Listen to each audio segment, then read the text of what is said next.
فأعوذ بالله السميع العليم من الشيطان الرجيم من همزه ونفخه ونفثه بسم الله الرحمن الرحيم إن الله اشترى من المؤمنين أنفسهم وأموالهم بأن لهم الجنة يقاتلون في سبيل الله فيقتلون ويقتلون وعدا عليه حقا في التوراة والإنجيل والقرآن ومن أوفى بعهده من الله فاستبشروا ببيعكم الذي بايعتم به ذلك هو الفوز العظيم۔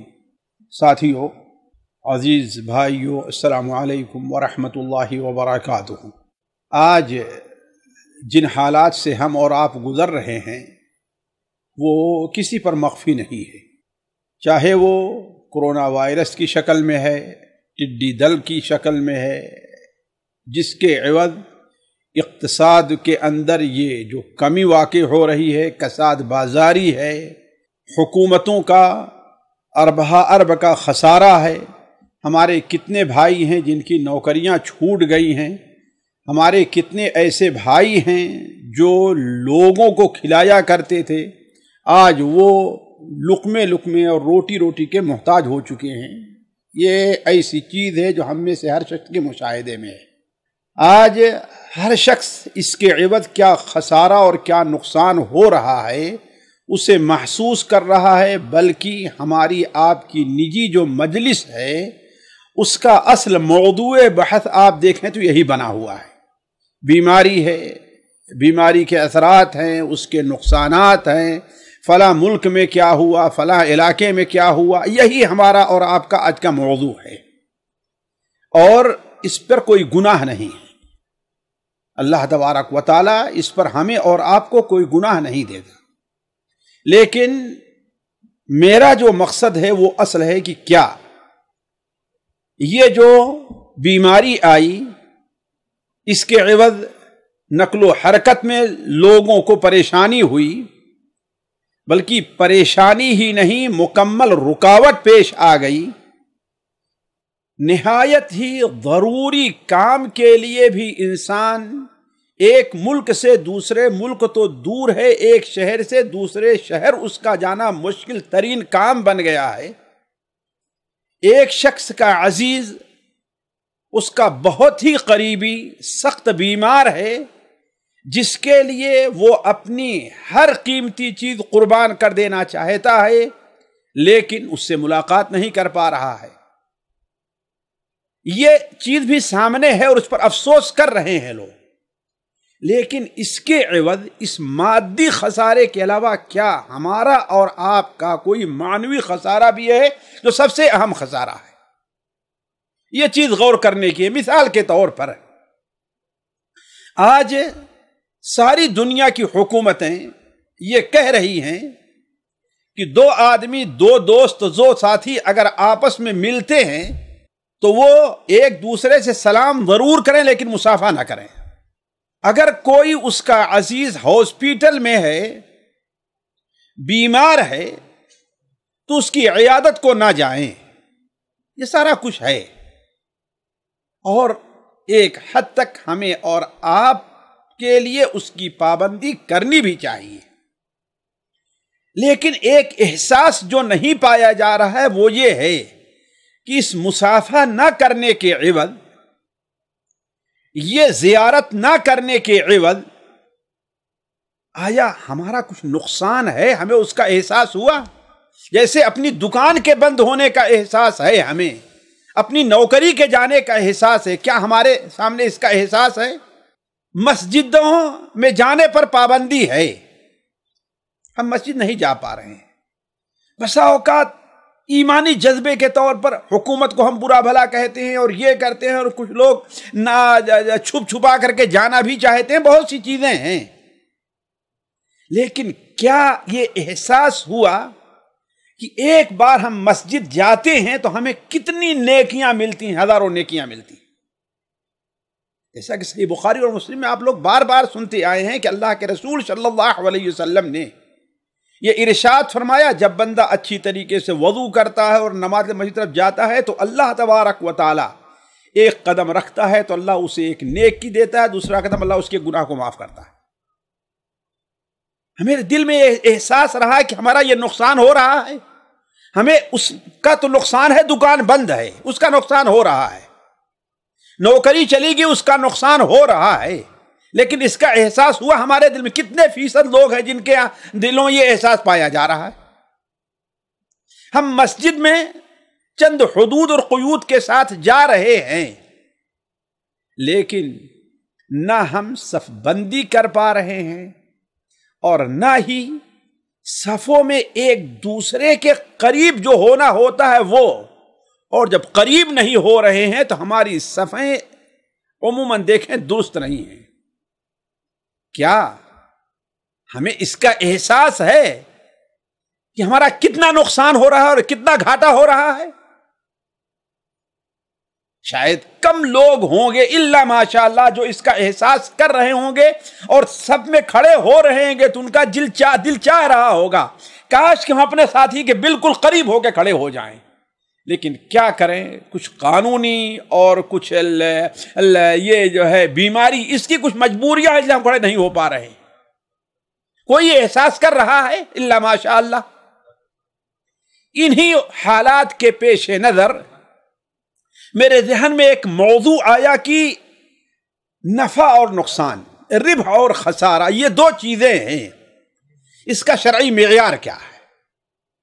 اسی کو میں آپ کے سامنے تھوڑی تفصیل کے ساتھ رکھنا چاہتا ہوں۔ پہلے ہم یہ واضح کر دیں کہ شریعت کی نظر میں نفع اور نقصان کیا ہے تو موضوع کو سمجھنے میں آسانی ہوگی۔ دیکھیے، لغت میں ربح کے معنی ہوتا ہے بڑھوتری اور اضافہ اور فائدہ کے۔ دوسرے الفاظ میں یہ سمجھیے کہ فائدہ ہے کیا؟ ایک چیز ہوتی ہے رأس المال، جمع اصل پونجی۔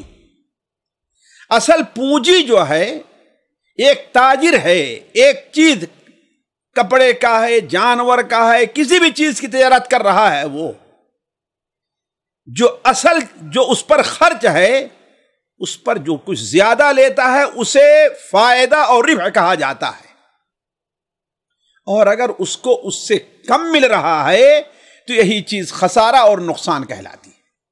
یہ بات تو ہمارے سامنے واضح ہے، لیکن شرعی طور پر یہ بات آپ سمجھ لیں کہ ہر اضافہ، ہر بڑھوتری شریعت کی نظر میں فائدہ نہیں ہے، اور نہ ہر خسارہ شریعت کی نظر میں نقصان کہلاتا ہے۔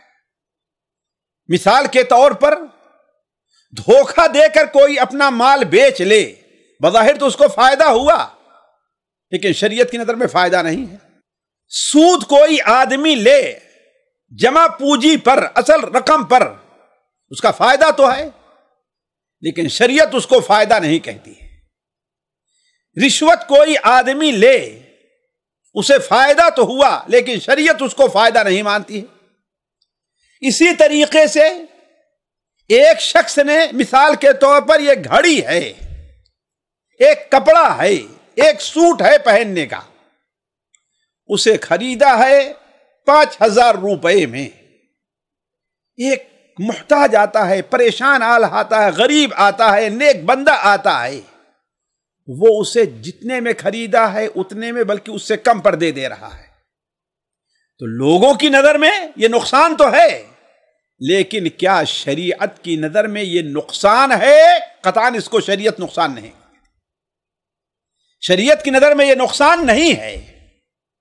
آپ لوگ بار بار وہ حدیث پڑھتے ہیں جسے مائی عائشہ رضی اللہ عنہا نقل فرماتی ہیں، سنن ترمذی، مسند احمد وغیرہ میں ہے کہ اللہ کے رسول صلی اللہ علیہ وسلم کے ہاں ایک بار ایک بکری ذبح کی گئی، آپ صلی اللہ علیہ وسلم نے اسے تقسیم کرنے کے لیے کہا اور کہیں پر چلے گئے۔ جب واپس آتے ہیں تو آپ پوچھتے ہیں کچھ اس میں سے بچا ہے؟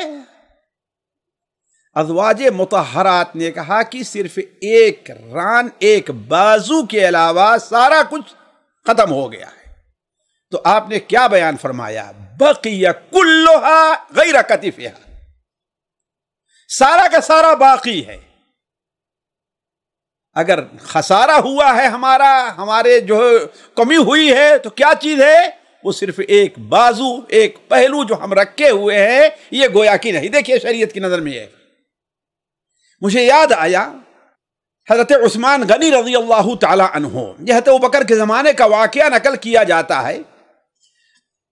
محب الدین الطبری اپنی کتاب الریاض النظرہ میں نقل کرتے ہیں، اور متعدد حضرت عثمان کی سیرت میں یہ چیز واقعہ نقل کیا ہوا ہے کہ حضرت ابوبکر کے زمانے میں ایک بار سخت اقتصادی پریشانی مدینہ میں لاحق ہوئی۔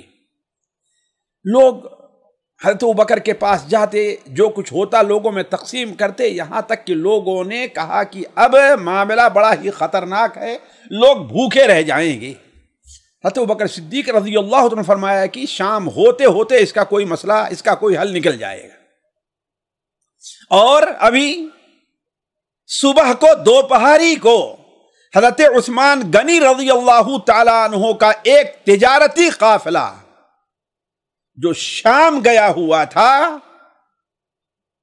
جو 100 یا 1000 اونٹوں کے اوپر مشتمل تھا، وہ سامان لے کر کے آ جاتا ہے۔ اور حضرت عثمان کے جو گودام، جو اصل مکان تھا، وہاں پر اس کو رکھا ہو، بالکل وہ سامان خالی کیا جانے رکھا جانے لگا، ایسا کہ تاجر لوگ کرتے ہیں۔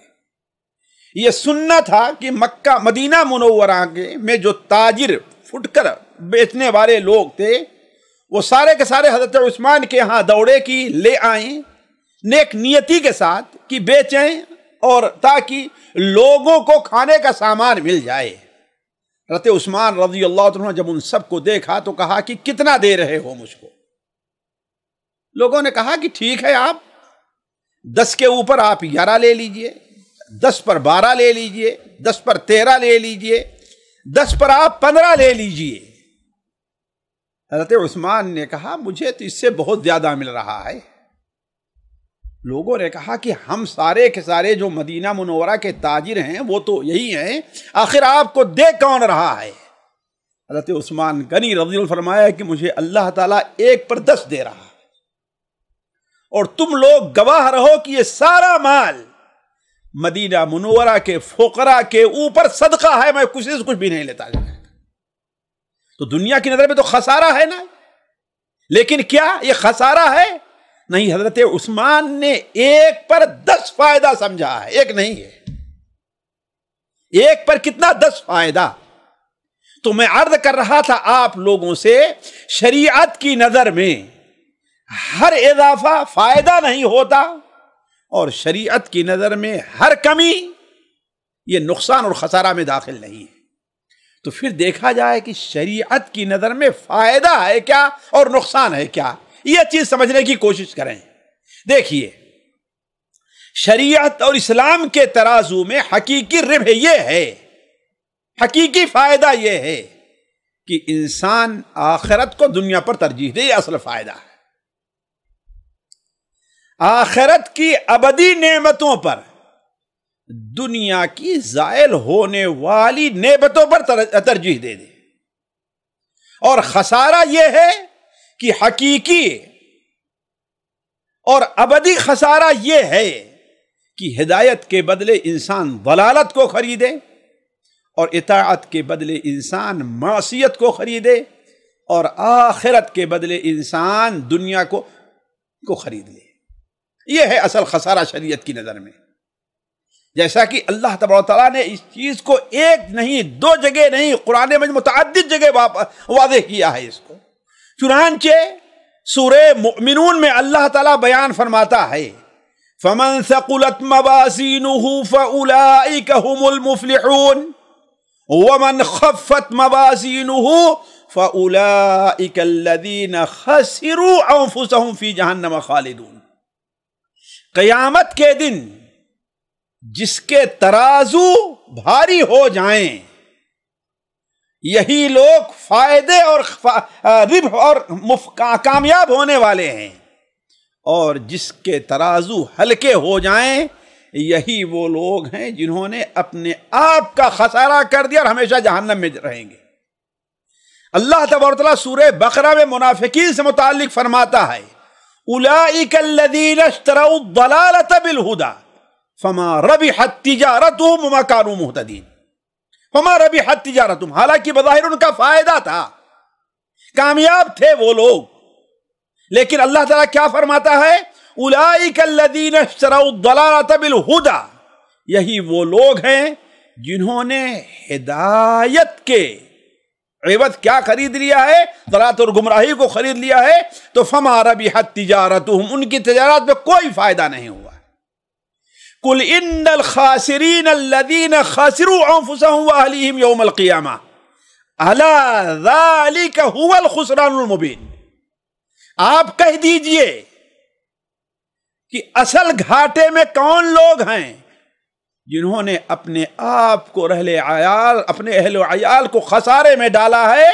یہی اصل قیامت کے دن یہی اصل لوگ ہیں جو بہت بڑے گھاٹے میں ہوں گے. قرآن مجید میں ایسی آیات بھری پڑی ہیں. مجھے امام ابن حبان کی، صحیح ابن حبان کی ایک حدیث یاد آئی. حضرت ابو سعید خدری رضی اللہ عنہ اس کے راوی ہیں کہ اللہ کے رسول سے زمانے میں حضرت ابو سعید خدری کہتے ہیں کہ ایک میرے پاس سے ایک دیہاتی گزرا، یا وہ ایک دیہاتی کے پاس سے جو اپنی ایک بکری بیچ رہا تھا اس پر سے وہاں سے گزر ہوا. انہوں نے اس سے کہا کہ اللہ کے بندے، اس بکری کو کیا تم 3 درہم میں مجھے دے دو گے؟ اس وقت کے لحاظ سے 3 درہم بہت بڑی چیز تھی. کیا تم مجھے 3 درہم میں اسے بیچ دو گے؟ اس نے کہا لا واللہ، جیسے کہ تاجروں کی عادت ہوتی ہے، اللہ کی قسم ایسا نہیں ہو سکتا. ارے میں آپ سے جھوٹ نہیں بول، سچ کہہ رہا، میرا اتنا لگا ہے اس میں، اتنے میں ہم نے خریدا ہے. آپ کو میں صرف اللہ بغیر فائدے کے دے رہا ہوں، یعنی جیسے تاجروں کی عادت ہوا کرتی ہے. آپ کے لیے اتنا، میں اس سے کم میں نہیں بیچتا، لیکن آپ کے لیے اتنا کم کر دے رہا ہوں. یہ عادت ہوتی تاجروں کی. تو اس نے کیا کہا؟ لا واللہ. حضرت ابو سعید خدری کہتے ہیں پھر 3 ہی درہم میں اس نے مجھے بیچ بھی دیا. جب ہم نے اس بات کو آ کر کے اللہ کے رسول صلی اللہ علیہ وسلم کے سامنے اس کا ذکر کیا تو آپ صلی اللہ علیہ وسلم نے ارشاد فرمایا باع آخرتہ بدنیا. اس نے اپنی آخرت کو دنیا کے عوض بیچ دیا. کیوں؟ اولن تو اللہ کا نام لے کر قسم کھا رہا ہے کہ میں ہرگز نہیں بیچوں گا، اور پھر بیچ دے رہا ہے اتنے میں. تو کہنے کا مطلب ہے شرعی اعتبار سے اصل خسارہ کیا ہے؟ وہ آخرت کا ہے. اصل خسارہ یہ ہے کہ انسان ہدایت کے عوض ضلالت کو خریدے، کفر اور معصیت کو طاعت اور اطاعت کے بدلے خرید لے. یہی اصل خسارہ ہے. اب قرآن اور حدیث سے اس پر میں ذرا تفصیلی دلائل آپ کے سامنے رکھنا چاہتا ہوں. مثال کے طور پر اللہ تعالیٰ سورہ بقرہ میں ارشاد فرماتا ہے وَمِنَ النَّاسِ مَن يَشْرِي نَفْسَهُ ابْتِغَاءَ مَرْضَاتِ اللَّهِ وَاللَّهُ رَءُوفٌ بِالْعِبَادِ. کچھ ایسے لوگ ہیں جو اپنے نفس کو اللہ کے مرضی کے عوض بیچ دیتے ہیں. اللہ کی مرضی انہیں چاہیے اور کچھ نہیں ہے. اللہ تعالیٰ فرماتا ہے وَاللَّهُ رَءُوفٌ بِالْعِبَادِ. اس آیت کے شان نزول کے اوپر اگر آپ غور کریں تو اس آیت کا مفہوم سمجھنے میں آپ کو آسانی ہوگی. میں اس آیت پر مفسرین نے کیا تفسیر کی ہے میں اس طرف نہیں جانا چاہتا. صرف یہ ہے کہ اس آیت کا شان نزول اگر آپ دیکھ لیں تو آپ کو اندازہ ہو جائے گا کہ کس طریقے سے دنیا کے خسارے کو اسلام خسارہ نہیں سمجھتا، بلکہ اگر وہ اللہ کے لیے ہے، اللہ کے رضا کے لیے ہے، شریعت اس کو فائدہ سمجھتی. حضرت صہیب رومی رضی اللہ عنہ کا واقعہ اس آیت کی تفسیر میں عموماً نقل کیا جاتا ہے کہ اللہ کے رسول صلی اللہ علیہ وسلم جب مدینہ منورہ ہجرت کر کے آئے تو کچھ صحابہ کو آپ نے پہلے بھیج دیا تھا، اور عموماً صحابہ اللہ ماشاء اللہ 1-2 کو چھوڑ کر حضرت عمر وغیرہ کے بارے میں کہا جاتا ہے، ورنہ عموماً صحابہ جو تھے وہ چھپ کر کے نکلے تھے. خود اللہ کے رسول صلی اللہ علیہ وسلم ابو بکر رضی اللہ تعالی عنہ یہ لوگ خود چھپ کر کے نکلے تھے مدینہ منورہ کے لیے. تو انہی میں حضرت صہیب رومی رضی اللہ تعالی عنہ ہیں. یہ بھی چھپ کر کے نکلے، لیکن وہ نکل رہے تھے تو مکہ کے اوباشوں نے پہچان لیا اور ان کو پکڑ لیا مدینہ مکہ مکرمہ کے گلیوں کے باہر. کہا کہ کہاں جا رہے ہو؟ وہ مال کہاں ہے جو فقیر تھے تم آئے اور کمائے ہو؟ کہاں ہے وہ مال؟ حضرت صہیب رضی اللہ عنہ فرمایا تم جانتے ہو کہ میں تم میں سب سے زیادہ نشانے باز ہوں تیر کا، یہ میرا ترکش ہے، یہ میری کمان ہے، یہ میرے تیر ہیں، میرے کمان ترکش میں ایک تیر بھی نہیں چھوڑوں گا میں، جب تک ایک ہے اور تم میں سے ایک ایک کو ہلاک نہیں کر دوں گا میں تمہارے قبضے میں آنے والا نہیں ہوں۔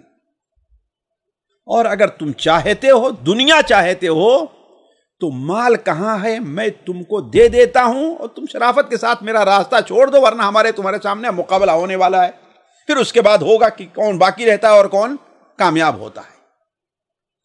انہوں نے خطرے کی گھنٹی جب بج گئی تو انہوں نے اندازہ لگایا کہ اب دنیا ہی کا فائدہ لے لینا چاہیے، اسی میں کامیابی ہے۔ چنانچہ صہیب رومی رضی اللہ تعالیٰ عنہ نے بتایا کہ جاؤ میرے گھر کی جو چوکھٹ ہے اس کے نیچے کھودو، وہاں پر تمہیں مال مل جائے گا اور یہ ہے۔ اور وہاں سے خالی ہاتھ اللہ کے رسول خدمت میں حاضر ہوئے۔ ابھی آپ صلی اللہ علیہ وسلم قبا ہی میں تھے، قبا سے ابھی مدینہ منورہ کے رخصت نہیں ہوئے تھے۔ آپ صلی اللہ علیہ وسلم نے جب دور سے دیکھا تو کیا فرمایا؟ یا ابا یحییٰ ربح البیع، یا ابا یحییٰ ربح البیع، یا ابا یحییٰ ربح البیع۔ اے ابو یحییٰ، کنیت ہے ابو حضرت صہیب رومی رضی اللہ عنہ، صہیب بن سنان کی، اے ابو یحییٰ جو تم سودا کر کے آئے ہو بہت ہی فائدے کا سودا ہے، جو تم نے سودا کیا ہے وہ کوئی بہت فائدے کا سودا ہے، جو تم نے سودا کیا ہے وہ بڑے ہی فائدے کا سودا ہے۔ ایسے ہی کتنی مثالیں سیرت النبی کے اندر حدیثوں میں موجود ہیں کہ انسان اپنا سارا کا سارا مال لٹا دے رہا ہے لیکن پھر بھی اللہ تعالیٰ اسے فائدے کا سودا کہہ رہا ہے، اپنی جان قربان کر دے رہا ہے پھر بھی اسلام اسے فائدے کا سودا کہہ رہا ہے۔ مثال کے طور پر صحیح بخاری وغیرہ میں حضرت انس بن مالک کی جو روایت ہے ذرا اس پر غور کریں۔ میں تفصیل میں نہیں جانا تھا، پوری سیرت کا جو واقعہ ہے، بیر معونہ کا جو واقعہ، اس میں حضرت انس بن مالک کے ماموں حضرت ام سلیم کے بھائی حرام بن ملحان رضی اللہ تعالی عنہ بھی تھے۔ جب انہیں خطرے کا احساس ہوا تو انہوں نے اپنے ساتھیوں کو ایک جگہ بیٹھا دیا اور کہا کہ میں جاتا ہوں اور جب تم لوگ یہ دیکھنا کہ خطرہ میرے ساتھ پیش آیا ہے تم لوگ اپنا دور ہو جانا۔ چنانچہ جب وہ عامر ابن طفیل کے پاس گئے تو کہتے ہیں کہ کیا تم مجھے یہ مہلت دیتے ہو، اس بات کا وعدہ کرتے ہو؟ دیکھیے اپنی جان کی پرواہ نہیں ہے کہ میں اللہ کے رسول صلی اللہ علیہ وسلم کا پیغام تم لوگوں تک پہنچا دوں، اس کے بعد جو کچھ میرے ساتھ کرنا ہو کرنا، جو کچھ کرنا ہو کرنا، مجھے اللہ کے رسول صلی اللہ علیہ وسلم پیغام پہنچانے تک تم مجھے مہلت دو۔ ادھر وہ اللہ کے رسول صلی اللہ علیہ وسلم پیغام لوگوں تک پہنچا رہے تھے کہ اس بدبخت نے کسی ظالم کو اشارہ کیا اور پیچھے سے آ کر کے جب نیزہ ان کے پیٹھ پر مارا ہے تو سامنے سے نکل آیا۔ حضرت حرام بن ملحان نے اپنے دونوں ہاتھوں سے خون کو لیا، اپنے چہرے اور سر پر پھینکا، کہا فزت ورب الکعبہ، فزت ورب الکعبہ، رب کعبہ قسم میں کامیاب ہو گیا، رب کعبہ قسم میں کامیاب ہو گیا۔ آخر جان بھی گنوا دیے، بیوی بیوہ ہو گئی، بچے یتیم ہو گئے، لیکن پھر بھی کیا ہے؟ فزت ورب الکعبہ، رب کعبہ قسم۔ اسی غزوے میں بخاری شریف میں بھی اس طرف اشارہ ہے، حدیث ہے کہ حضرت ابو بکر رضی اللہ تعالیٰ عنہ کے آزاد کردہ غلام عامر ابن فہیرہ بھی موجود تھے۔ ان کے بارے میں جب عمرو ابن امیہ ضمری پکڑ کر کے آئے اور باقی صحابہ شہید کر دیے گئے تو عامر ابن طفیل نے کہا کہ تم جتنے قید لوگ مقتول ہیں ہر ایک کو پہچانتے ہو؟ عمرو ابن امیہ ضمری نے کہا کہ بالکل میں پہچانتا ہوں، ہر ایک کو پہچانتا ہوں۔ کہا چلو، گئے مقتولین میں حضرت عامر ابن فہیرہ رضی اللہ تعالی عنہ کی لاش پر کھڑے ہو کر کے اس نے کہا یہ کون ہے؟ کہا کہ یہ عامر ابن فہیرہ مولا ابی بکر ہیں۔ کہا کہ اس کے ساتھ ہم نے عجیب معاملہ دیکھا۔ کہا کہ وہ کیا؟ کہا جب اس کو نیزہ مارا گیا ہے تو اس کی لاش اوپر گئی ہے. کہا یہاں تک کہ آسمان اور زمین کے بیچ ہم نے ان کی لاش کو دیکھا اور اوپر جا رہی یہاں تک کہ میری نظروں سے اوجھل ہو گئے. پھر اس کے بعد زمین میں آ کر کے گرے. جس نے شاید جبار ابن سلمہ یا سلمہ نام ہے ان صحابی کا جس نے انہیں قتل کیا تھا، وہ اپنا واقعہ بیان کرتے ہیں کہ جب ہم نے ان کے پر نیزہ مارا ہے اور نیزے کو پیوست کر دیا اور جب وہ سمجھے کہ اب میری جان نہیں رہے گی تو وہ کیا کہتے ہیں؟ فزت رب الکعبہ، رب کعبہ قسم کامیاب ہو گیا. کہا کہ اس جملہ نے میرے اوپر بڑا اثر کیا کہ یہ کون سی کامیابی ہے. کہا پھر اس کے بعد میری ملاقات ایک دوسرے صاحب ضحاک ابن قیس سے ہوئی ہے. کہا کہ وہ شخص کس کامیابی کا ذکر کر رہا تھا، کس کامیابی کے بارے میں کہہ رہا تھا، کون سی کامیابی ملی اسے؟ کہا کہ اسے جنت ملی ہے، اس چیز کو کامیابی سمجھ رہا تھا. کہتے ہیں اسی جملے نے مجھے ایمان کے بارے میں سوچا اور میں مسلمان ہو گیا. تو کہنے کا مطلب یہ ہے ساتھیوں کہ اللہ کے رسول صلی اللہ علیہ وسلم نے صحابہ کرام کے سامنے اصل کامیابی اور اصل فائدہ کیا رکھا ہے؟ وہ یہ رکھا ہے کہ انسان ضلالت کو چھوڑ کر کے، گمراہی کو چھوڑ کر کے، بے دینی کو چھوڑ کر کے، ان تمام چیز کو چھوڑ کر کے اللہ اور اس کے رسول کی اطاعت میں آ جائے. یہی اصل کامیابی ہے. اسی میں ان کے لیے اصل فائدہ ہے. اور اصل خسارہ کیا ہے؟ قرآن میں ذرا قرآن حدیث میں اس کا بھی ذکر سمجھیے. ایک بات واضح کر دوں، قرآن مجید میں لفظ خسارہ تقریباً 60 کے قریب آیا ہے. خسارہ مشتقات یعنی خاسرین ہے، یخسرون ہے، یخسر ہے، جتنے ہیں وہ خسارہ سے مشتق جن معنی نقصان کے ہوتا ہے وہ قرآن مجید میں 60 سے زائد بار مستعمل ہوئے. لیکن کسی بار بھی کہیں بھی دنیا کے خسارے کے لیے اس کا استعمال نہیں ہوا. جتنا اس کا استعمال ہے کہاں؟ آخرت کے خسارے کے لیے استعمال ہے. آپ پورا قرآن پڑھ لے جائیے اور اس کو دیکھ لیجئے. پورا قرآن پڑھ لیجئے. مثال کے طور پر اصل خسارہ قرآن مجید اس بات کو قرار دے رہا ہے کہ انسان کی زندگی ایمان اور عمل صالح سے عاری ہو. جس کے اندر ایمان نہیں ہے اور اپنے ایمان کے مطابق عمل نہیں کر رہا ہے، خواہ خود نیک عمل کرنا ہو، لوگوں تک وہ بات پہنچانی ہو، جو کچھ بھی ہو، ایمان کا جو تقاضا ہے اگر پورا نہیں کر رہا ہے تو اصل خسارے میں یہی انسان ہے. والعصر ان الانسان لفی خسر.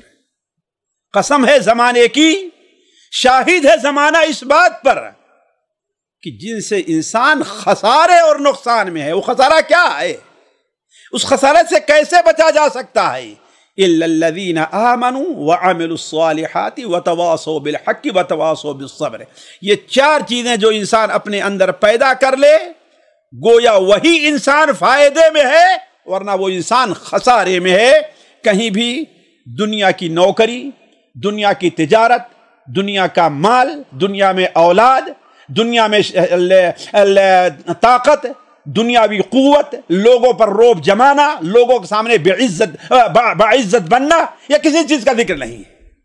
یہ 4 چیزیں ہیں، جس کے اندر 4 چیزیں پائی گئی سارا کچھ اس کا نقصان ہو گیا. اس نے کلمہ لا الہ الا اللہ پڑھا، اس کا ارادہ رہا اس کے تقاضے کو پورا کرنے کے لیے قتل کر دیا گیا، تو اللہ کی قسم اس کا فائدہ ہے، خسارے میں نہیں ہے. وہ دنیا کا معیار ہے کہ وہ خسارے میں ہے، لیکن شریعت اس کو خسارہ نہیں مانتی. اسی طریقے سے اگر کوئی انسان ایمان لے آتا ہے لیکن اپنے ایمان پر ثابت قدم نہیں رہتا، جہاں فائدہ ہوا وہاں دین کو مان لیا، دین کی باتوں پر عمل کر لیا، اور جہاں اپنا فائدہ نہ رہا، چاہے مالی اعتبار سے، جاہ کے اعتبار سے، کسی بھی اعتبار سے، وہاں دین کو چھوڑ دیا. تو شریعت اس کو خسارہ مانتی ہے، فائدہ نہیں مانتی، اگرچہ لاکھ اس کا فائدہ ہو رہا ہے۔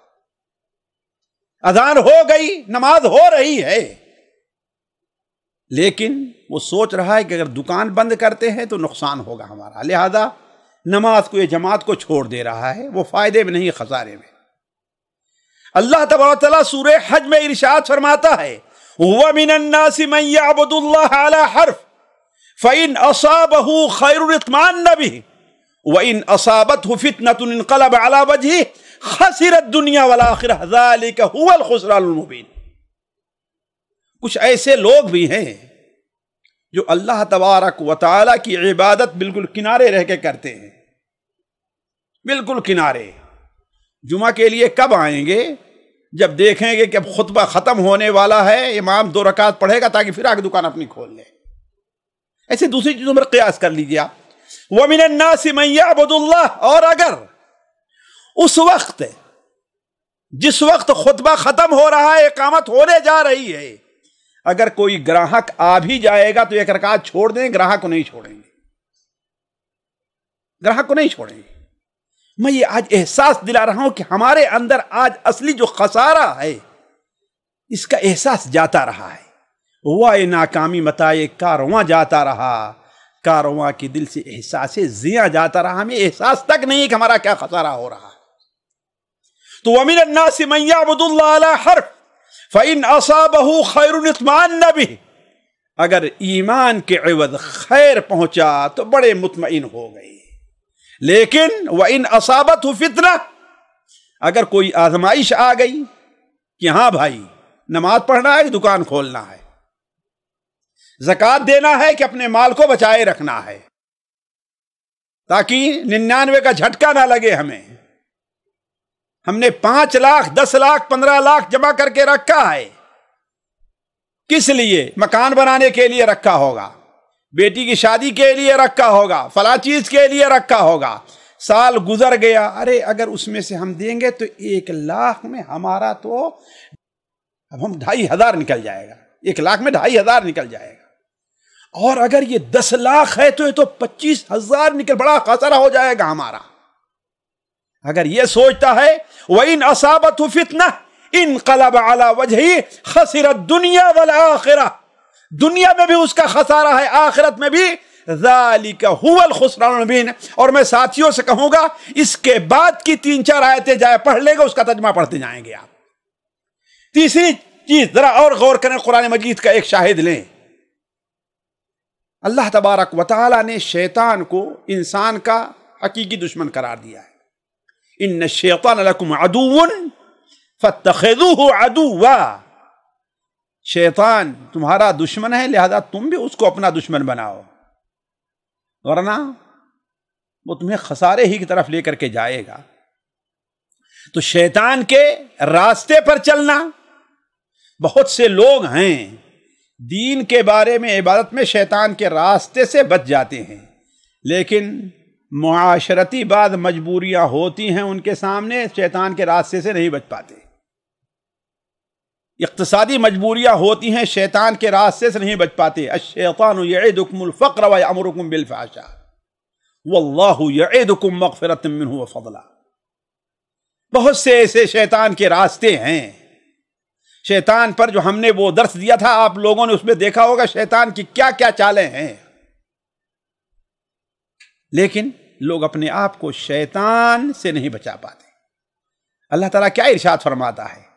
لعنہ اللہ وقال لأتخذن من عبادک نصیبا مفروضا، شیطان پر اللہ کی لعنت ہو۔ اس نے کیا کہا؟ اے اللہ تیرے بندوں سے میں اپنا حصہ ضرور لے لوں گا، میں انہیں گمراہ کروں گا، انہیں امیدوں میں رکھوں گا، تمناؤں کے اندر وہ رہیں گے، اور انہیں اس بات کا حکم دوں گا کہ جانوروں کے کانوں کو کاٹیں، اور میں انہیں یہ حکم دوں گا کہ اللہ کے خلق کے اندر تبدیلی لے آئیں۔ اسی میں داڑھی بھی چھلانا ہے، اللہ کی خلقت میں تبدیلی ہے، اس لیے کہ فطرت، اللہ نے داڑھی کو فطرت میں رکھا ہے، اب اس کو کوئی کاٹ دے گویا اللہ تبارک و تعالیٰ کی خلق میں تبدیلی کر رہا ہے۔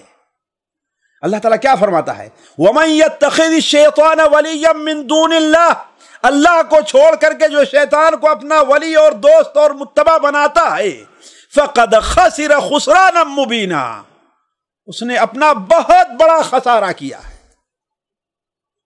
آج سود کا بازار بالکل عام ہے، اللہ محفوظ رکھے، اس سے بچنا مشکل ترین کام ہو گیا، بلکہ مشکل کام ہو گیا ہے۔ لیکن اس کے بارے میں اللہ تعالیٰ کیا فرماتا ہے؟ یمحق اللہ الربا ویربی الصدقات، اللہ تبارک و تعالی سود کو ہلاک کرتا ہے، تباہ کرتا ہے، ویربی الصدقات، اور صدقات کو اللہ تبارک و تعالی بڑھاتا ہے۔ وما آتیتم من ربا لیربو فی اموال الناس فلا یربو عند اللہ وما آتیتم من زکاة تریدون وجہ اللہ فاولئک هم المضعفون، جو تم زکوٰۃ دو گے، جو تم سود کا معاملہ کرو گے لوگوں کے اموال سے تاکہ زیادہ ہو جائے، تو فلا یربو عند اللہ، اللہ کے نزدیک اس میں کوئی اضافہ نہیں ہوگا۔ لیکن وما آتیتم من زکاة تریدون وجہ اللہ فاولئک هم المضعفون۔ اس طریقے سے ساتھیوں اگر قرآن کے ہم شواہد پیش کرنے لگے تو پوری مجلس اسی میں ختم ہو جائے گی۔ دو چار شواہد حدیث رسول سے بھی لے لیجیے آپ۔ حدیث کا مطالعہ کرنے سے معلوم ہوتا ہے کہ شرعاً اسی ربح اور خسارہ کا اعتبار ہے جو آخرت کے معیار پر ربح اور خسارہ ہے۔ مثال کے طور پر آج یہ دنیا کی عدالت ہے، اگر دنیا کی عدالت میں کسی کے خلاف فیصلہ ہو جائے، ظلمن ہے یا حقن ہے، اگر اس کا گھاٹا ہوا تو لوگ کیا سمجھتے ہیں کہ اس کا بڑا خسارہ ہو گیا۔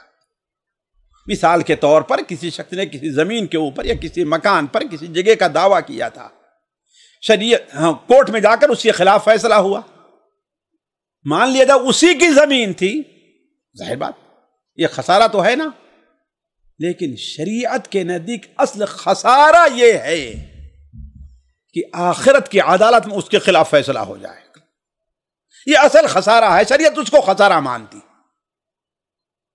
دنیا کی عدالت میں اس کے خلاف فیصلہ، اس کے موافق فیصلہ اللہ تعالیٰ چاہتا ہے اور یہ حکم دیتا ہے کہ ہم عدل کا معیار رکھیں اس دنیا کے اندر بھی، کسی کے اوپر ظلم نہ ہونے پائے۔ یا عبادی انی حرمت الظلم علی نفسی وحرمتہ بینکم فلا تظالموا، او کما قال علیہ الصلوۃ والسلام، اے میرے بندو ہم نے اپنے اوپر ظلم کو حرام کیا اور تمہارے مابین بھی ظلم کو حرام کیا، ایک دوسرے پر ظلم نہ کرو، ہر ایک کو اس کا حق۔ اقیم الوزن بالقسط ولا تخسروا المیزان، قرآن مجید میں دیکھ لیجیے۔ لیکن اصل خسارہ جو ہے وہ دنیا کی عدالت کا خسارہ نہیں ہے۔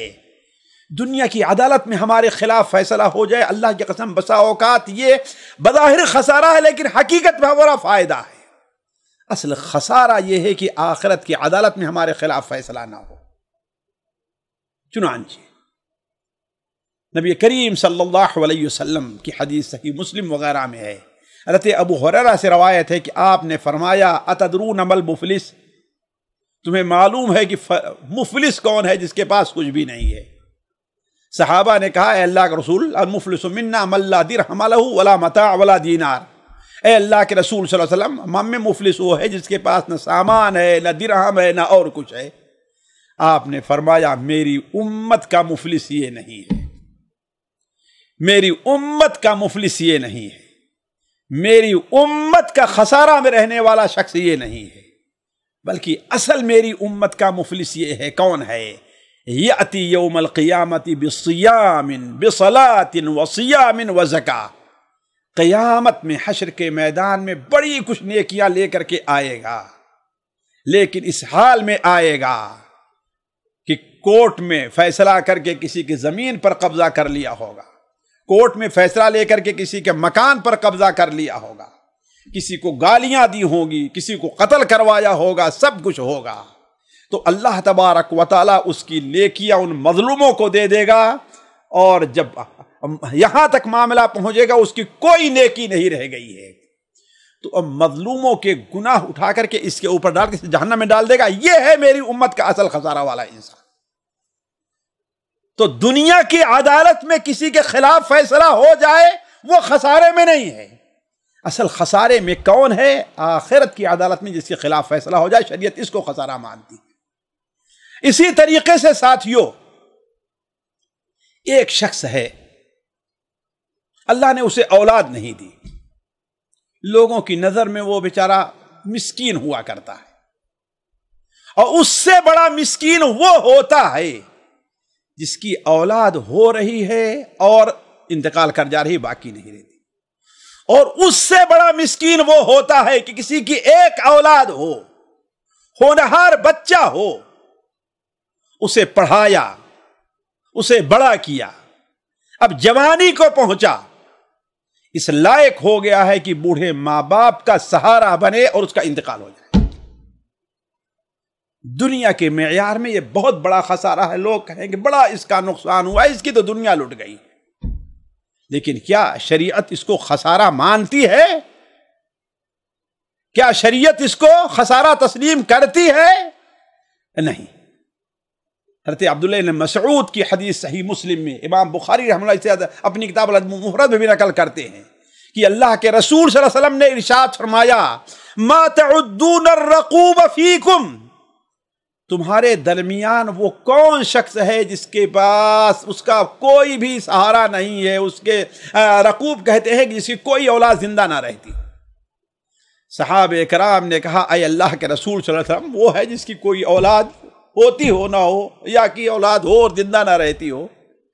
آپ نے فرمایا لیس ذاک الرقوب، یہ رقوب نہیں ہے.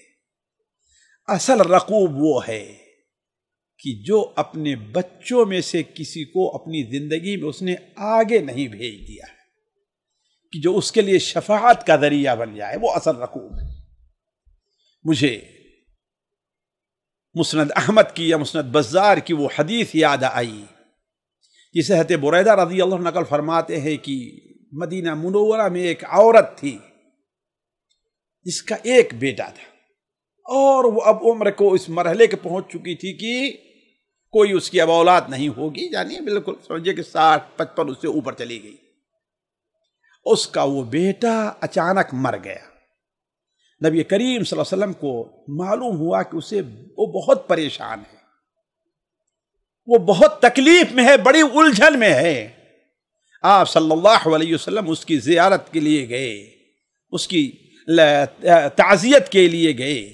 آپ صلی اللہ علیہ وسلم نے اسے صبر کا حکم دیا، تقویٰ کو لازم پکڑنے کے لیے فرمایا. تو اس نے کہا اے اللہ کے رسول صلی اللہ علیہ وسلم، مجھے تکلیف کیوں نہ ہو، انی امرأۃ رقوب لا الد، اے اللہ کے رسول صلی اللہ علیہ وسلم، میں تو ایسی عورت ہوں جسے کوئی اولاد نہیں ہوگی، اور اس کے علاوہ میری کوئی اولاد نہیں تھی. آپ صلی اللہ علیہ وسلم ارشاد فرمایا کہ تو رقوب نہیں ہے. میری امت کا اصل رقوب وہ ہے جس کا بچہ دنیا میں اس کی زندگی میں باقی رہے اور اپنے کسی بچے کو آگے نہ بھیج سکے، وہ اصل رقوب ہے. ذرا سوچیں، یہ شریعت کے اندر یہ معیار ہے. اسی طریقے سے ساتھیوں، اس دنیا میں اگر کوئی شخص سامان لے کے تجارت کرتا ہے تو اگر 1 ریال میں 10 روپے میں 50 روپے میں کوئی سامان لیتا ہے اور اس کو ڈبل اور ٹربل پر اگر بیچ دیتا ہے تو لوگ سمجھتے ہیں کہ اس کا بڑا فائدہ ہوا. آپ کے پڑوس میں کوئی گھر ہو، کسی شخص نے آج کی معیار کے مطابق اس نے 50 لاکھ میں خرید لیا، اور سال بھر گزرے نہیں کہ اس نے 1 کروڑ میں بیچ دیا، اس کو 100 لاکھ 1 کروڑ میں اس نے بھیج دیا. تو آپ کیا کہیں گے؟ بڑا فائدہ ہوا اس کا بڑا فائدہ ہوا. لیکن کیا شریعت کی اصطلاح میں یہ فائدہ ہے؟ شریعت اس کو اس فائدے کی کوئی حیثیت نہیں. شریعت کی اصطلاح میں، شریعت کی اصطلاح میں جو فائدہ ہے وہ یہ دیکھیے، امام ابو داؤد رحمہ اللہ اپنی سنن میں، امام طبرانی، امام بیہقی رحمہ اللہ سنن الکبریٰ کے اندر ایک کمزور سند سے نقل کرتے ہیں، لیکن میں اسے قبول کیوں کراؤں؟ اس لیے کہ اس کی تائید دوسری حدیثوں سے ہوتی ہے۔ وہ یہ ہے کہ فتح خیبر کے موقع پر جب مسلمانوں کو جو مال غنیمت، اس لیے کہ خیبر کا کچھ حصہ جنگ کے ذریعے فتح ہوا تھا اور کچھ حصہ صلح کے طور فتح ہوا تھا، یعنی وہاں مال غنیمت کے طور پر بھی مال تقسیم ہوا تھا اور بہت سے مال تھے جو مال فی کے اندر آئے تھے۔ دو حصہ تھا خیبر کے دو حصے تھے۔ تو جب مال غنیمت تقسیم ہوئی تو اس وقت جانتے ہیں کہ کسی کے حصے میں کچھ آیا تو کوئی کچھ چاہتا ہے اور کوئی دوسرا چاہتا ہے، کوئی دوسرا چاہتا ہے۔ اس سلسلے میں صحابہ کرام آپس میں ایک دوسرے سے خرید و فروخت کیا کرتے تھے۔ تو آپ صلی اللہ علیہ وسلم نماز سے فارغ ہوئے تو ایک صحابی آتے ہیں اور کہتے ہیں اے اللہ کے رسول صلی اللہ علیہ وسلم، آج مجھے جو فائدہ ہوا ہے کسی کو فائدہ نہیں ہوا۔ آپ نے فرمایا کیا فائدہ ہوا ہے؟ تمہارا فائدہ کیا ہے؟ انہوں نے کہا کہ صبح سے برابر میں خریدتا رہا، بیچتا رہا، یہ لیا وہ لیا، یہاں تک کہ 100 اقیے کا یا 300 اقیے کا فائدہ ہم نے حاصل کر لیا ہے، اور ایک اقیہ 40 درہم کا ہوتا ہے۔ ذرا دیکھیں آپ کتنا، 300 اقیے کا ہمارا فائدہ ہوا۔ آپ نے فرمایا انا انبئک بخیر رجل ربح، میں تجھے اس شخص کے بارے میں بتاتا ہوں جس کا فائدہ تجھ سے بھی زیادہ ہے۔ کہا اے اللہ کے رسول کون ہے جو ایک دن میں 300 اقیہ ہم سے فائدہ حاصل کرے گا؟ آپ نے فرمایا جو نماز کے بعد 2 رکعت نماز پڑھے رہا اس کا فائدہ اس سے زیادہ ہے کہیں۔ دیکھیں شریعت کس کو، یہ حدیث ہم نے اس لیے نقل کیا ہے کہ نبی کریم صلی اللہ علیہ وسلم کی وہ حدیث جسے علامہ البانی رحمہ اللہ طبرانی اوسط اور دوسری کتب حدیث سے لے کر کے صحیحہ میں نقل کرتے ہیں، حضرت ابو ہریرہ سے مروی ہے کہ آپ صلی اللہ علیہ وسلم گزر ایک قبر کے پاس سے ہوتا ہے جس میں تازہ ابھی مردے کو دفن کیا گیا تھا۔ آپ صلی اللہ علیہ وسلم اس کے پاس کھڑے ہوئے اور کیا فرمایا؟ رکعتان خفیفتان مما تحقرون وتنفلون یزیدہما ھذا یشیر الی قبرہ فی عملہ احب الیہ من بقیۃ دنیاکم۔ ذرا غور کریں آپ کی تعبیر پر، 2 رکعت فرض نہیں نفل نماز ہو، طویل نہیں مختصر نماز ہو، بڑے اہتمام سے انسان نہیں بلکہ ویسے ہی پڑھ لیا لیکن اخلاص ہو اس میں۔ مثال کے طور پر ہم مسجد میں گئے اور ہم یہ دیکھے کہ اب بالکل جماعت کھڑی ہونے کا وقت آ گیا ہے، ظاہر بات میری نیت ابھی نہ تحیت المسجد کوئی سنت پڑھنے کی نہیں تھی، لیکن ہم نے دیکھا کہ ابھی امام صاحب نہیں آ رہے ہیں، تو ہم نے کہا بیکار کھڑے ہونے سے کیا ہے، ہم 2 رکعت ہلکی پڑھنے، اگر درمیان میں آ گئے پھر بات چھوڑ دیں گے۔ یہ دیکھیے یعنی کوئی ہمارے نزدیک اس کی بڑی اہمیت نہیں ہے، ہم نے مختصر پڑھی، شاید صرف سورہ فاتحہ ہی پر رکوع کر لیا ہو، 3 بار کے بجائے 2 ہی بار ہم نے سبحان ربی العظیم پڑھا ہو، تشہد مختصر سا پڑھا ہو ہم نے۔ یہ ہے رکعتان خفیفتان مما تحقرون وتنفلون، نفلی ہے، ہلکی ہے۔ آپ نے بیان فرمایا کہ اس قبر والے کے عمل میں وہ اضافہ کرے گی جو اضافہ دنیا کی ساری چیزیں نہیں کر سکتی۔ تو یہ ہے اصل معیار شریعت کے اندر کس چیز کا؟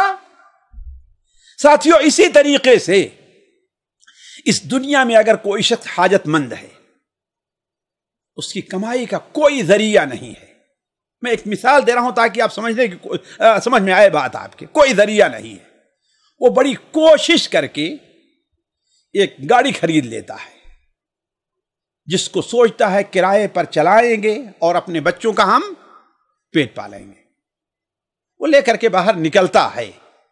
اسی درمیان میں ایک بوڑھا حاجت مند انسان 60 سال 65 سال 55 سال کا اس آ کر کہتا ہے کہ میرے بھائی آپ تو ابھی جوان ہیں، آپ تو نوکری کر سکتے ہیں، محنت اور مزدوری کر سکتے ہیں، جبکہ میں بوڑھا ہوں، مہربانی کر کے میرے سامنے کوئی کمائی کا ذریعہ نہیں ہے، صرف یہ ہے کہ میں ہلکی سی گاڑی چلا لیتا ہوں، میرے پاس گاڑی نہیں ہے، میری گاڑی خراب ہو گئی ہے، اگر یہ گاڑی آپ مجھے دے دیں یا بیچ دیں تو آپ کا اللہ بھلا کرے۔ اب اگر کوئی شخص اسے دے، اولاً تو ایسے لوگ شاید ہی چراغ لے کے ڈھونڈے جا پھر بھی نہیں ملیں گے، لیکن ہیں ایسے اللہ کے بندے ہیں ساتھیوں، ہیں۔ ریاض کے ایک بڑے مشہور عالم نے اس شخص کا جس نے ان سے کہا ہے، اس کے پاس کہا کہ اس وقت شاید میرے پاس ملین یا اس سے زیادہ ریال نہیں بلکہ 17 یا 18 ملین ریال میرے بینک میں ہیں۔ وہ کیا تھا؟ کہا کچھ نہیں، میرے پاس صرف تنخواہ ہوتی تھی، ایسا کرتا تھا میں تنخواہ جو لیتا تھا، ٹیچر تھا شاید وہ لیتا تھا، اس میں سے 3000 یا 2500 نکال کے بچوں کو خرچ کے لیے دے دیتا تھا، اور باقی پیسہ میں اپنے ایک درج میں الماری میں رکھے رہتا تھا۔ کہا ایک بار مسجد میں داخل ہوا اور مسجد سے نکل رہا ہوں کہ ایک سوڈانی بوڑھا بیچارہ بڑا پریشان ہے، رو رہا ہے۔ ہم نے اس سے پوچھا کیا ہے؟ کہا کہ میری بیوی کا کینسر کا علاج ہو رہا ہے اور آپریشن ہے، اور مجھے 8000 ریال کی ضرورت ہے، کہیں سے مل نہیں رہا۔ کہا کہ اللہ کی قسم میرے پاس صرف 8000 ریال تھے، ایک پیسے زیادہ نہیں تھے۔ ذرا سوچیں کیا ہم اور آپ ہو تو کیا کیفیت ہوگی میرے آپ دینے کی۔ کہا لیکن اس کی کیفیت کو دیکھ کر کے میں چپکے سے گیا، اپنے بچوں کو نہیں بتایا، اور وہ 8000 ریال لا کر کے اس کو دے دیا۔ اس نے کہا اللہ تعالیٰ آپ کا بھلا کرے۔ کہا اس کے بعد سے میرے جو بڑھنا شروع ہوا ہے تو یہ دیکھو آج اتنے ملین ہمارے اکاؤنٹ کے اندر موجود ہیں۔ تو یہ ایسے لوگ ہیں، لیکن چراغ لے کر ڈھونڈے تب کہیں جا کر کے ملیں گے۔ تو جو ہم نے مثال دیا، اگر وہ شخص جو نئی گاڑی لیا ہے اس کو دے دے تو ہماری آپ کی نظر میں بڑا خسارہ ہے۔ اب کہاں نوکری ڈھونڈے گا بیچارہ، کہاں محنت مزدوری کرے گا، 50 خیالات اس کے ذہن میں آئیں گے۔ لیکن شریعت کی نظر میں اصل فائدہ یہی ہے۔ آپ لوگوں کو مسند احمد کی وہ حدیث یاد ہوئی، انس بن مالک روایت کرتے ہیں اور متعدد سند سے اور صحیح ہے۔ مختصر طور پر یہ حدیث صحیح مسلم میں بھی ہے، علامہ البانی رحمۃ صحیحہ میں بڑی تفصیل کے ساتھ اس کو نقل کیا ہے، میں مختصر بیان فرماتا ہوں۔ حضرت انس بن مالک بیان فرماتے ہیں کہ ایک شخص اللہ کے رسول صلی اللہ علیہ وسلم کی خدمت میں آتا ہے اور کہتا اے اللہ کے رسول صلی اللہ علیہ وسلم، فلاں جو شخص ہے اس کا ایک کھجور کا جو درخت ہے وہ میری زمین میں آ گیا ہے، اور میں اپنے زمین کا احاطہ کرنا چاہتا ہوں، اس لیے کہ احاطے سے باغ میں پردہ رہا کرتا ہے، حفاظت رہا کرتی ہے، بہت چیز رہا کرتی ہے، اور پہلے جو ہے لوگ احاطہ بنایا کرتے تھے اپنے باغیچے کے ارد گرد میں، تاکہ عورتیں بھی رہیں، بچے بھی رہیں، تو باہر سے بے پردگی وغیرہ نہ ہو، اپنی پرائیویسی اور اپنا تشخص وہاں پر باقی رہے۔ اور میں اس سے کہہ رہا ہوں وہ دے نہیں رہا ہے، آپ اگر حکم دے دیں کہ وہ مجھے دے دے۔ اللہ کے رسول صلی اللہ علیہ وسلم نے اس سے کہا اعطھا بنخلۃ فی الجنہ، اعطھی بنخلۃ فی الجنہ، تو اپنے بھائی کو یہ ایک درخت دے دے، اللہ تعالیٰ تجھے جنت میں اس کے عوض ایک درخت دے دے گا۔ تھا تو بہت بڑے فائدے کا سودا، لیکن یہ غیب کا معاملہ ہے، اور آدمی جو ہے وہ نقد کو ہمیشہ اپنے سامنے رکھتا ہے، غیب کا معاملہ ہے۔ تو اس نے انکار کر دیا۔ انکار کی کیا وجہ ہوگی میں اس طرف نہیں جانتا، واللہ عالم، کوئی وجہ ضرور رہی ہوگی، اور چلا گیا۔ یہ بات سن رہے تھے حضرت ابو دحدہ رضی اللہ تعالی عنہ، اور اس شخص کے پاس جاتے ہیں اور جا کر کہتے ہیں کہ اے اللہ کے بندے، جس نے انکار کیا تھا، یہ درخت جو ہے مجھے بیچ دو، مجھے دے دو، اور 300 کھجوروں کا جو میرا باغ تیار ہے، کھجوریں آ رہی ہے اس میں، اس کو تم لے لو، مجھے ایک درخت دے دو۔ ذرا سوچیں، کوئی معمولی چیز نہیں ہے، 300۔ یہاں پر جو لوگ ہیں وہ جانتے ہیں کہ ایک درخت کی قیمت کتنی ہوتی ہے، ایک درخت کی قیمت۔ ذرا سوچیں، ظاہر بات وہ بیوقوف تھوڑی رہا ہوگا کہ ہاں ایک بدلے جو ہے 300 کو نہیں لے لے گا، وہ راضی ہو گیا۔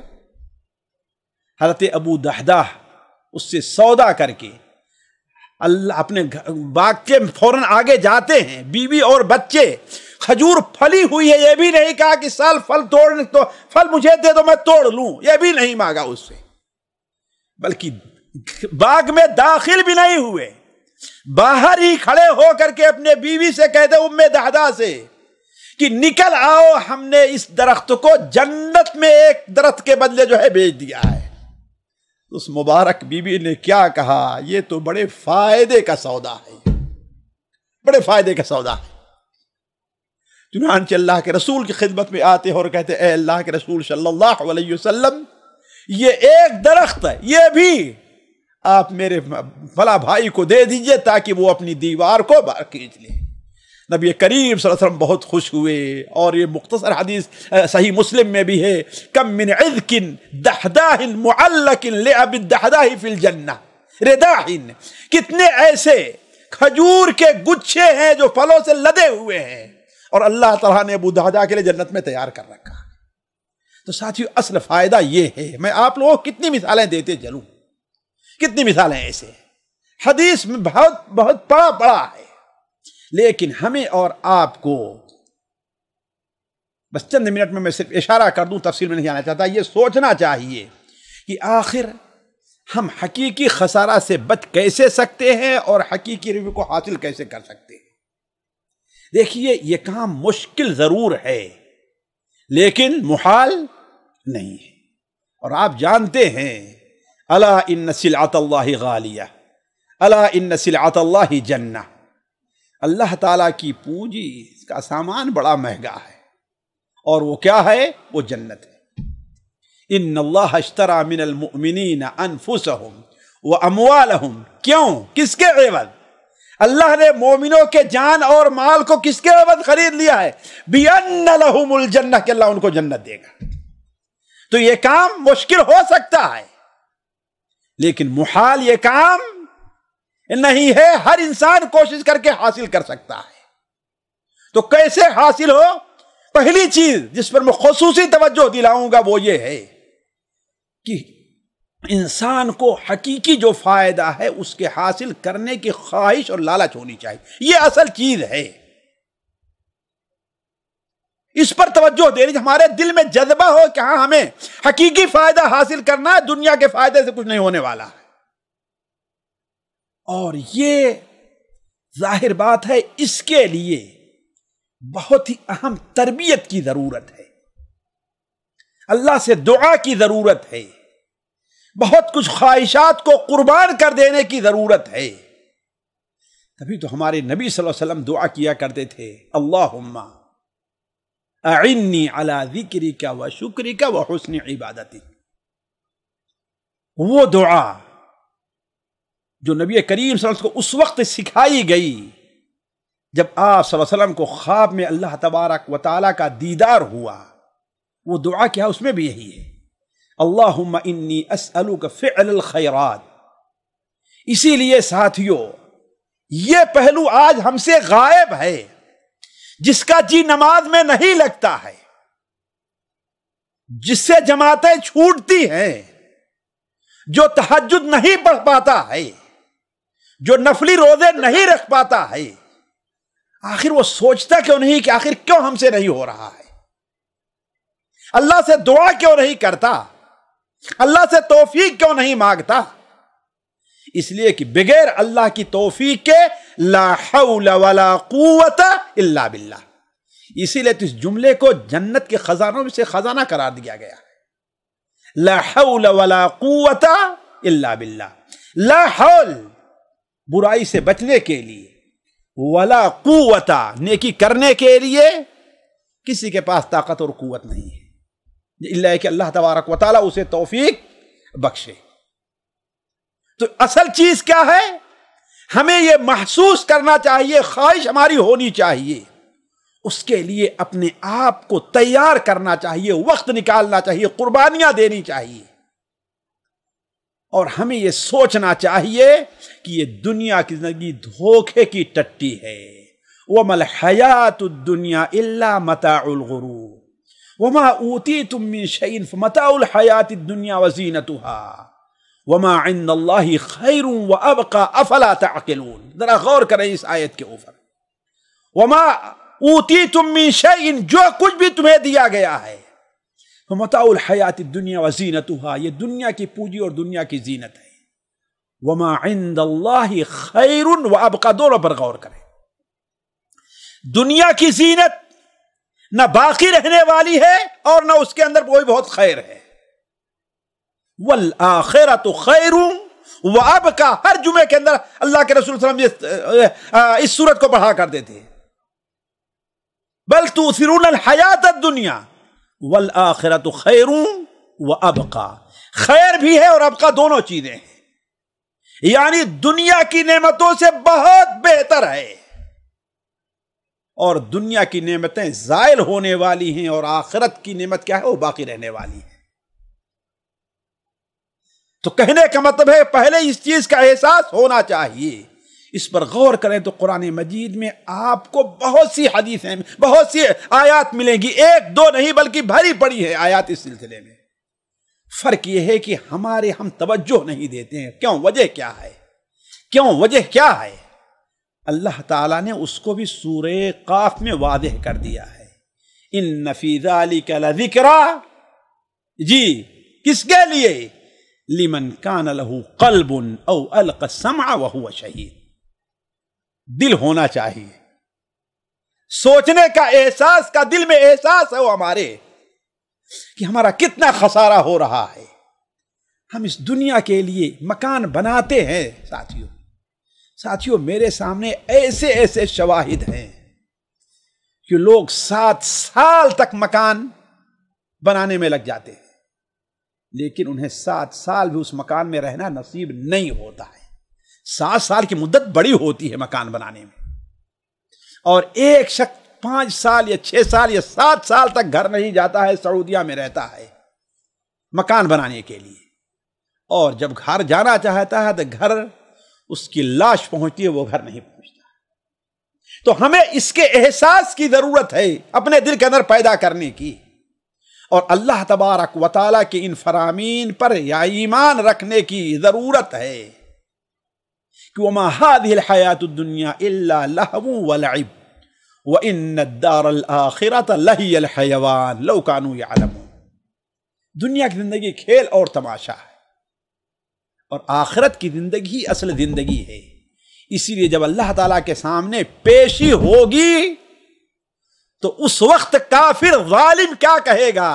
یا لیتنی قدمت لحیاتی، یا لیتنی قدمت لحیاتی، یا لیتنی قدمت لحیاتی، کاش کہ ہم نے اپنی اس زندگی کے لیے کچھ چیزیں بنا لی ہوتی۔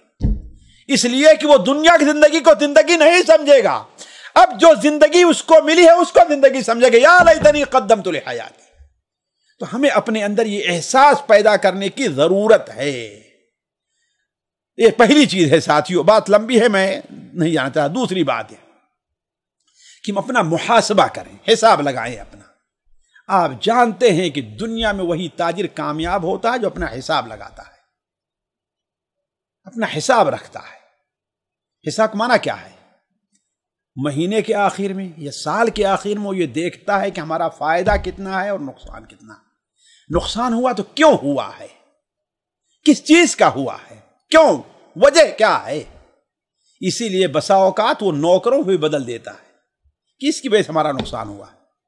ایک شخص گاڑی لیتا ہے اور چلواتا ہے، اگر گاڑی فائدہ نہیں دے رہی تو کہے کہ اس ڈرائیور چوری کر رہا ہے، لہذا اس کو بدلو، دوسرا ڈرائیور لے کر کے آؤ۔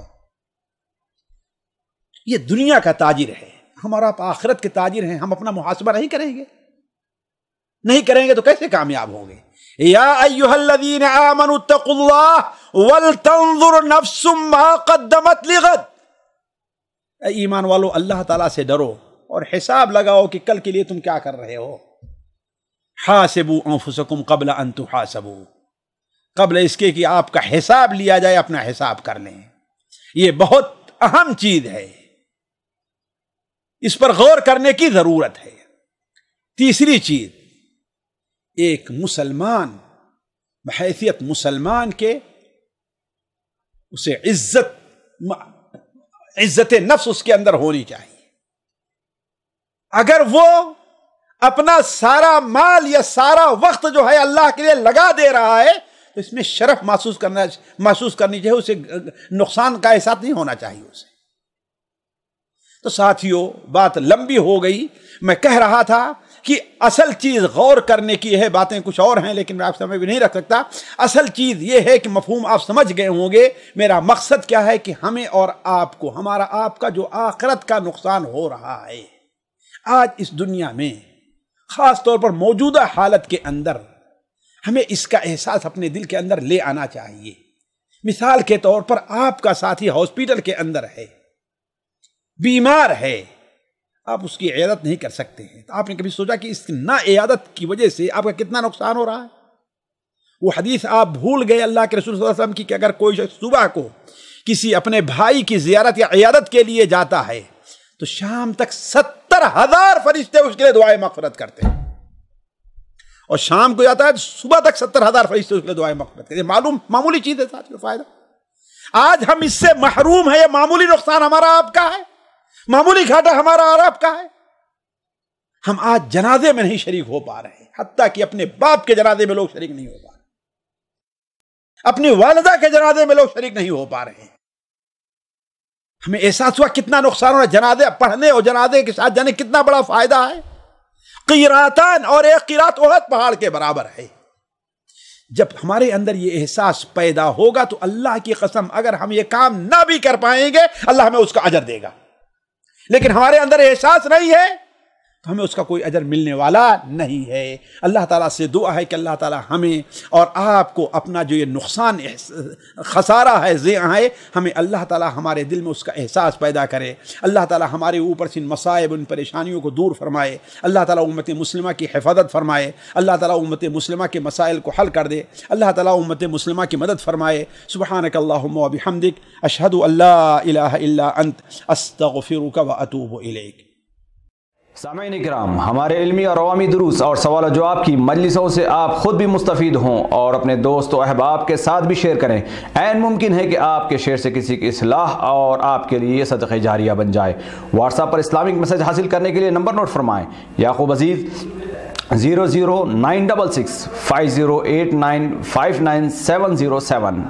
واٹس ایپ سوال جواب گروپ میں ایڈ ہونے کے لیے نمبر نوٹ فرمائیں: عبدالسلام عمری 00966 502627 622۔ نمبر بھیجتے ہوئے نام اور پتہ ضرور لکھیں۔ اسی طرح ہمارے یوٹیوب چینل اسلامی دعویٰ کو ضرور سبسکرائب کریں تاکہ ہماری ہر نئی اور اہم ویڈیو کی اطلاع آپ کو فوری حاصل ہو جائے۔ تمام دروس، مقالات اور سوال و جواب سیریز کے لیے ہماری مشہور ویب سائٹ www.islamidawah.com کا مشاہدہ کرتے رہیں۔ السلام علیکم ورحمۃ اللہ وبرکاتہ۔